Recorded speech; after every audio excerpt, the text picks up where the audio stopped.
a todos, sejam bem-vindos à nossa aula sobre conceitos de fundamentos de eletrónica.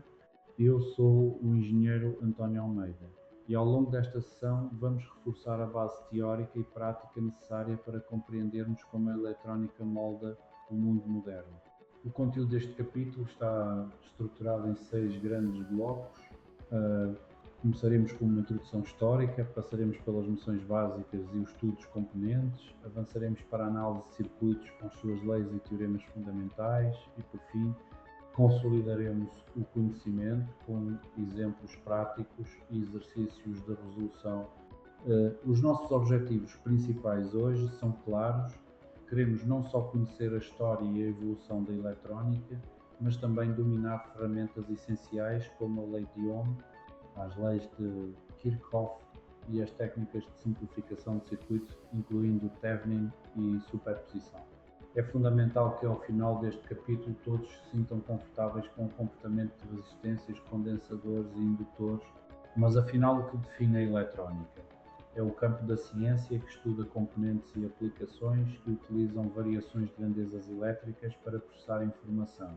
Pensem nisto como o controle preciso do fluxo de eletrões para realizar tarefas específicas, como comunicar ou controlar sistemas complexos. A importância da eletrónica é imensa. Ela é o alicerce da nossa revolução tecnológica. Desde as comunicações e transportes até à biomedicina, a eletrónica permitiu a evolução de quase todas as áreas da atividade humana. Podemos afirmar, sem dúvida, que é uma das conquistas mais marcantes do século XX, possibilitando a automação que define a nossa vida moderna. A evolução nesta área tem sido vertiginosa. Se olharmos para o poder de processamento, o tamanho e a autonomia dos dispositivos, a mudança é extraordinária. Um conceito-chave aqui é a lei de Moore, que previa já em 1964 que a complexidade dos chips dobraria a cada 18 meses, com uma redução de custos proporcional, algo que se tem verificado ao longo das décadas. Para terem uma ideia visual desta evolução, comparem o ENIAC, um dos primeiros computadores que ocupava salas inteiras e pesava toneladas, com um microchip atual que cabe na ponta de um dedo e possui uma capacidade de processamento infinitamente superior. Esta jornada tecnológica divide-se em 4 gerações principais. Começámos com as válvulas a vácuo em 1906, passámos pela revolução dos transistores em 1947, chegámos aos circuitos integrados em 1958 e desde 1971 vivemos a era dos processadores de alta densidade de integração, os LSI e VLSI. Para compreendermos como estas maravilhas são feitas, sugiro que assistam a este vídeo sobre a construção de microchips. É fascinante ver a precisão necessária para fabricar componentes em escalas nanômetros. Antes de avançarmos, vamos rever definições básicas. Os materiais dividem-se em condutores que permitem um fluxo fácil de eletrões, como o cobre, isolantes que dificultam esse fluxo, como o plástico, e os semicondutores, como o silício, que podem comportar-se das duas formas, dependendo da temperatura, sendo a base da eletrónica moderna. A pedra angular da eletrónica é a lei de Ohm. Ela diz-nos que a tensão é igual ao produto da corrente pela resistência V igual a IXR. Em termos simples, para uma mesma resistência, quanto maior a pressão elétrica tensão, mais carga flui, corrente. Ao associarmos resistências, temos 2 caminhos. Em série, a corrente é a mesma em todas, mas a tensão divide-se. Em paralelo, a tensão é a mesma para todas, mas a corrente divide-se entre os ramos. Notem a fórmula especial para o cálculo simplificado de 2 resistências em paralelo. Vamos pôr isto em prática. Observem este circuito e tentem encontrar a resistência equivalente. Lembrem-se de identificar quais partes estão em série e quais estão em paralelo para simplificar o circuito passo a passo. Aqui temos a solução do exercício. Ao aplicarmos as regras que acabamos de rever, conseguimos reduzir toda a malha complexa a um único valor de resistência que representa o comportamento total do circuito perante a fonte. Passamos agora aos condensadores.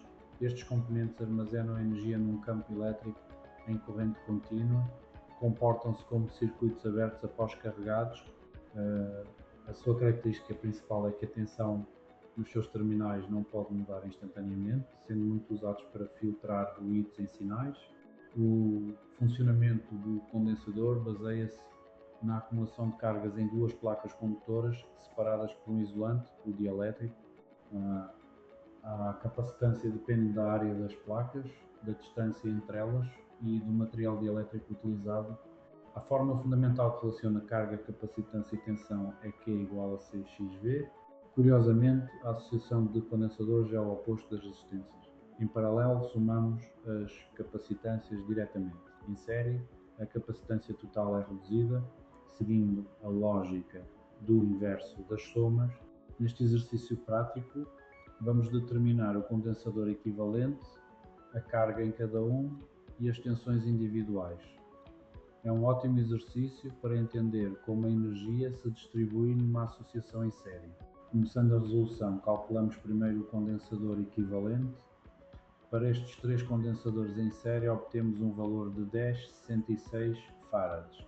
Lembrem-se que, em série, o valor resultante é sempre menor que o menor condensador do conjunto. Sabendo a capacitância equivalente e a tensão da fonte, calculamos a carga total usando Q igual a CXV. Como estão em série, a carga é a mesma em todos os componentes, resultando em aproximadamente 255,84 km para cada um. Por fim, calculamos a queda de tensão individual em cada condensador, dividindo a carga pela sua capacitância específica. Somando as tensões V1, V2 e V3, verificamos que o total é exatamente os 24 V da fonte, confirmando a validade do nosso cálculo. Agora vamos falar dos indutores. Ao contrário dos condensadores, estes armazenam energia num campo magnético. São feitos tipicamente de bobinas de fio condutor e opõem-se a variações bruscas de corrente. Em corrente contínua estável, funcionam simplesmente como um curto-circuito. O indutor opera sob a lei de Faraday. A variação da corrente gera um fluxo magnético que, por sua vez, induz uma tensão. A indutância, L, é medida em henries e depende do número de espiras e das características físicas do núcleo da bobina. A associação de indutores segue a mesma lógica das resistências. Somamos os valores quando estão em série e usamos o cálculo dos inversos quando estão em paralelo. Vejamos este exemplo prático com três indutores ligados em paralelo. O objetivo é encontrar a indutância total deste arranjo. Ao aplicar a fórmula da associação em paralelo, chegamos a um resultado de 133,21 mA. Notem como a indutância total é menor do que qualquer um dos indutores individuais, tal como acontece com as resistências. Esta tabela resume as fórmulas essenciais e presta homenagem aos grandes nomes como Faraday, Henry, Kirchhoff e Ohm, cujas descobertas fundamentam tudo o que estudamos hoje. As leis de Kirchhoff são ferramentas vitais. A lei dos nós diz-nos que a corrente que entra é igual à que sai. A lei das malhas diz-nos que a soma das tensões num caminho fechado é zero.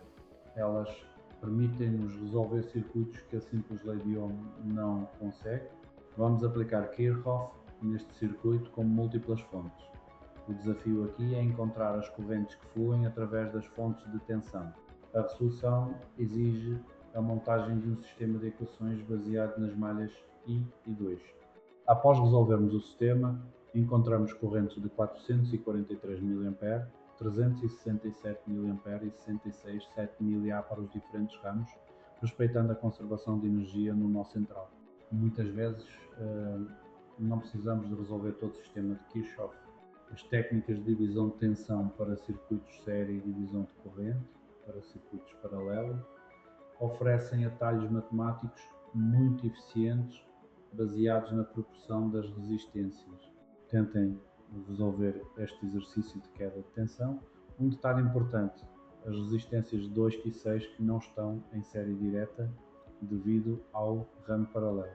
A dica é simplificar primeiro a segunda malha para depois aplicar o divisor. O primeiro passo da solução é calcular a resistência equivalente da parte direita do circuito, simplificando a estrutura para facilitar a análise da tensão. Com o circuito simplificado, aplicamos as fórmulas de divisão para encontrar as quedas de tensão exatas em cada componente.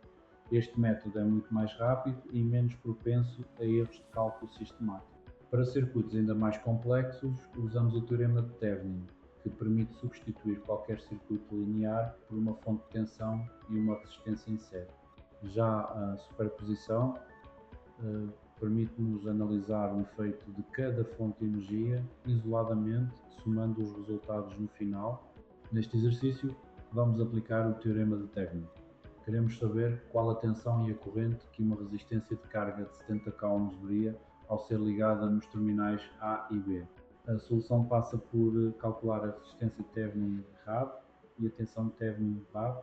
Uma vez obtido o circuito equivalente simplificado, torna-se trivial calcular a corrente e a tensão na carga final, independentemente do valor dessa carga. Chegamos ao fim desta revisão. Espero que estes conceitos tenham ficado mais claros. Se tiverem dúvidas ou comentários, podem contactar-me por e-mail ou telefone. Muito obrigado pela vossa atenção e bons estudos.